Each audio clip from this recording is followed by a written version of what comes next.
Jadi kita teruskan tafsir suratul Waqiah ini bermula ayat 57 sehingga ayat 74. Firman Allah Subhanahu wa taala, A'udzu billahi minasyaitonir rajim. Nahnu khalaqnakum falawla tusaddiqun. Afara'aytum ma tumnun.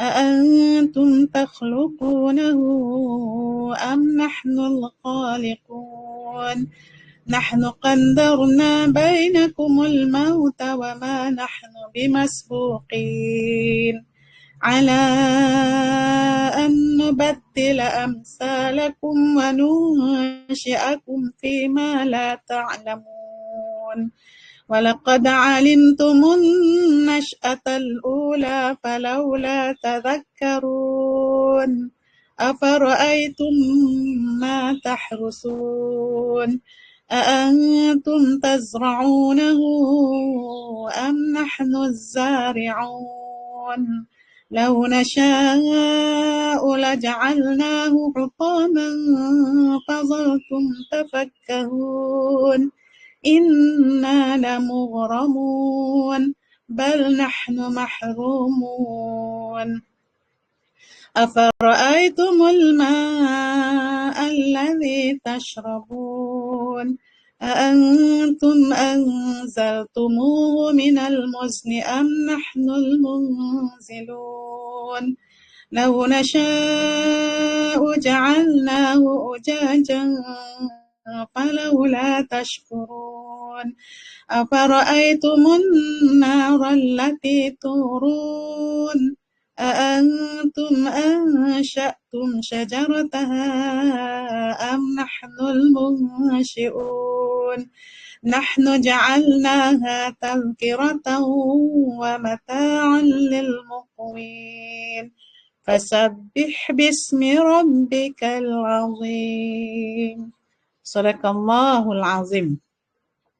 Jadi kita tengok dulu pentafsiran ayat 57 sehingga ayat 74. Tafsiran ayat 57 yang mana firman Allah Subhanahu wa taala, Nahnu khalaqnakum falawla tusaddiqun. Yang memberi maksud, kami telah menciptakan kamu. Mengapa kamu tidak membenarkan?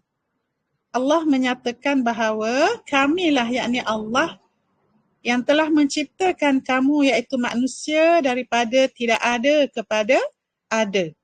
Bukankah Allah yang mampu menciptakan pada permulaan kejadian manusia? Sudah tentulah Allah mampu untuk mengembalikan semula, yakni menghidupkan semula selepas kematian. Bahkan mengulangi penciptaan semula itu adalah lebih mudah bagi Allah SWT. Maka mengapa kamu tidak percaya dengan adanya hari kebangkitan? Itulah pertanyaan Allah kepada orang yang mengingkari Allah dan Rasulnya.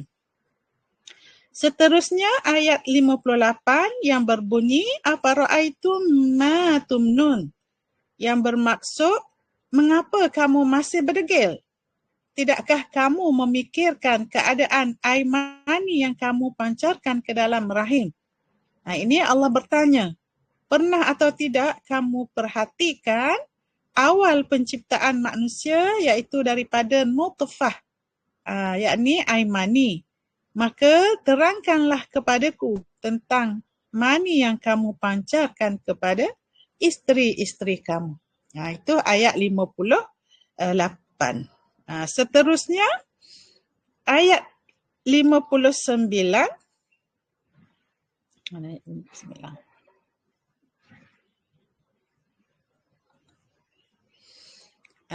Ayat 59 yang berbunyi Afara'aitum ma tumnun, yang bermaksud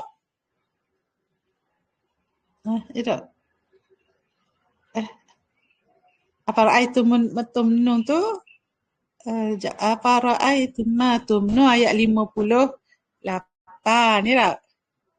Ayat 59 Seterusnya, ayat seterusnya tu Allah bertanya, adakah kamu yang menciptakannya atau kami yang menciptakannya?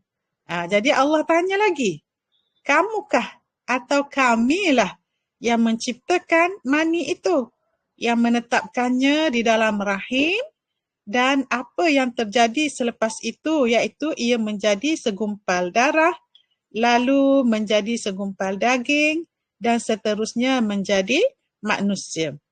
Jadi terdapat juga ayat-ayat dalam surah lain, iaitu surah Yasin, yang menceritakan tentang kejadian manusia ini apabila orang-orang Arab jahiliah bertanya tentang kekuasaan Allah Subhanahu wa taala yang boleh menghidupkan semula manusia yang telah mati. Jadi dalam surah yang lain juga Allah menceritakan tentang kejadian manusia ini. Sebab dalam surah Yasin itu sebab turunnya ayat ayat apa tu? Awalam yaral insanu anna khalaqnahu min nutfah. Jadi turunnya ayat itu sebab ada pertanyaan daripada golongan Arab lah, ditanya. Bila dia tengok tulang temulang selepas dikuburkan sampai bertahun-tahun orang mati tu, dia tanya, adakah Tuhan kamu Muhammad boleh menghidupkan semula manusia ini? Jadi Allah menjawab, maknanya Allah menjadikan daripada tiada kepada ada. Sudah tentulah Allah boleh membuat menciptakan semula manusia yang telah mati itu. Itu jawapan Allah Subhanahu wa ta'ala. Yang seterusnya ayat 60. Seterusnya ayat 60 yang berbunyi, Nahnu qaddarna bainakumul mauta wa ma nahnu